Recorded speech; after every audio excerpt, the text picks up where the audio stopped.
एक कहानी। 91 की पहेली। ये उन दिनों की बात है जब घर में भाभी की आगे की पढ़ाई को लेकर चर्चाएं गर्म थी। काफी जद्दोजहद के बाद आखिरकार तय हुआ कि वे अपनी शिक्षा जारी रखेंगी। सारी औपचारिकताएं तो पूरी हो गई थी, बस एक पेंच फंसा था। उनके मायके के स्कूल से शाला स्थानांतरण प्रमाण पत्र लाना। भैया अपनी व्यस्तताओं के भंवर में फंसे रहते थे, तो ये जिम्मेदारी मैंने अपने कंधों पर ले ली।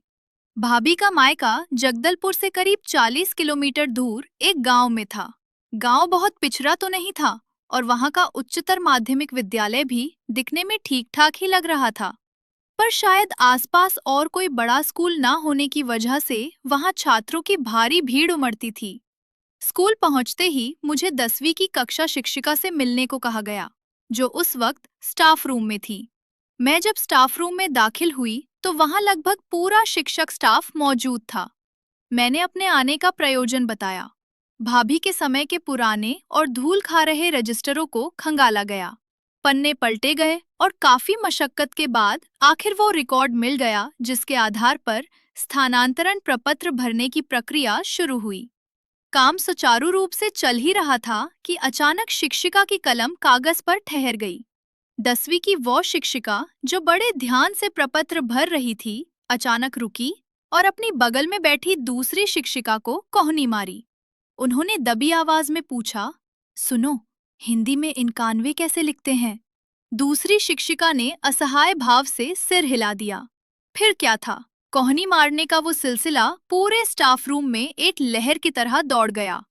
एक से दूसरी और दूसरी से तीसरी मेज तक सवाल पहुंचता रहा। लेकिन ताज्जुब की बात ये थी कि उस पूरे कक्ष में बैठे गुरुजनों में से किसी को भी ये पता नहीं था कि अंकों को हिंदी शब्दों में 91 कैसे लिखा जाए। ये दृश्य देखकर मेरे भीतर एक अजीब सी हंसी फूट पड़ी। लेकिन वो हंसी खुशी की नहीं, बल्कि एक गहरी विडंबना की थी। मेरा मन ही मन बुदबुदा उठा। भाभी को 10वीं में केवल 40% अंक क्यों मिले थे? इसका जवाब आज मुझे इस स्टाफ रूम में मिल रहा है। मेरा मन हुआ कि तुरंत प्राचार्य के कक्ष में जाऊं और इस बौद्धिक दरिद्रता की शिकायत करूं। पर तभी मुझे याद आया कि किसी ने पहले ही आगाह किया था कि साहब तो कभी कभार ही दर्शन देते हैं।